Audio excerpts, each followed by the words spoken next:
Hi, I'm Anna Ross-Davies, and together with Sarah Bullymore we are making some short videos to help you improve your dressage for eventing. We're going to talk about warming up now and how important that is. The first thing I would say is that it's vital to allow yourself the right amount of time to warm your horse up.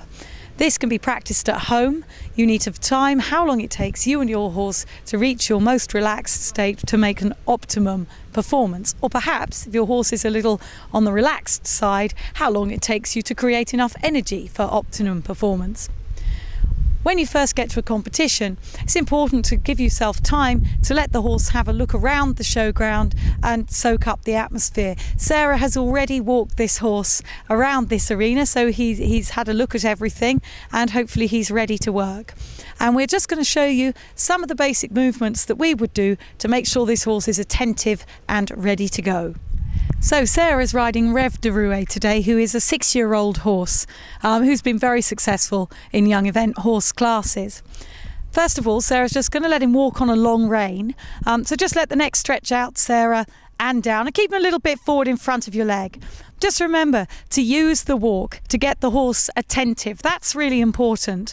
The walk for pure dressage is very important, but in eventing it also shows that the horse is relaxed and attentive if he maintains a good contact and a good walk. And just move him around a little bit, Sarah. Take a little bit of flexion to the right and to the left, and as you do that, make sure you maintain those forward walk steps. So I'd like him to be a bit more marching.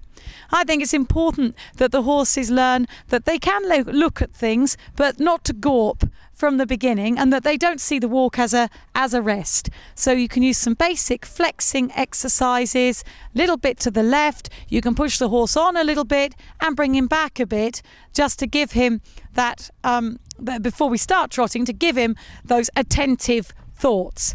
And this is so important whatever level test you're warming up for. Okay, Sarah, we'll do some medium walk now. Just pick the reins up, make sure he's attentive to you, a halt transition or two, and then we'll move on into the trot. Good, and just make sure you have the immobility, and now walk on. Good, and then halt again. Okay, and now we'll go on to the trot work. So stretching down first of all. Obviously, if your horse is a little bit sharp or overexcited, you might need to keep your reins a little shorter at the beginning, but ideally, to have the horse as loose as possible, you would allow him a little bit of a longer frame and to stretch down. So a little lower than that, Sarah. That's it, and pushing with your leg into the contact and allow him to stretch. Good, that's it. Super.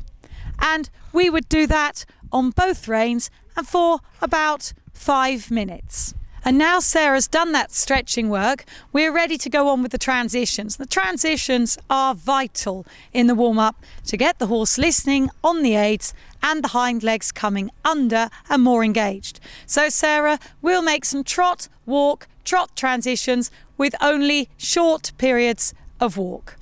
So walking 2 or 3 steps and trot straight away. Good.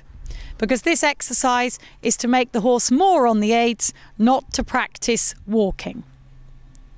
And another good exercise is to walk only 1 step and then trot forward. Very good. And then also some changes of tempo. So we make the trot a little quicker and a little slower. And back. Yep. And then forward again, test those reactions, and then back, and then you would change the rein and repeat that sequence on the other rein. Now we're going to progress on to some canter, trot, canter transitions, always bearing in mind that the horse should be in front of the leg and attentive. And this is your time to find out how your horse is feeling today. So perhaps you need to give him a little sharpener with your leg before you ask for the canter. Best not to find that out in the test. Always try to make sure you can give your horse a light aid. And if you can't give it a light aid because he's not responding enough, then sharpen him a little bit before you make the transition, and then still make the transition from a light aid. You'll notice that Sarah is making lots of transitions in quite quick succession, one after the other. And this is to make sure that her horse is in front of the leg. It's important to be clear when you go to competition and have a plan for your warm-up. It's very easy to get lost a little bit in the excitement of the day and lose your focus.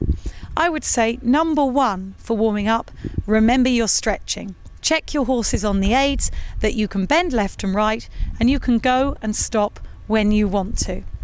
Number two would be then pick up your horse and start to ride your transitions from gate to gate.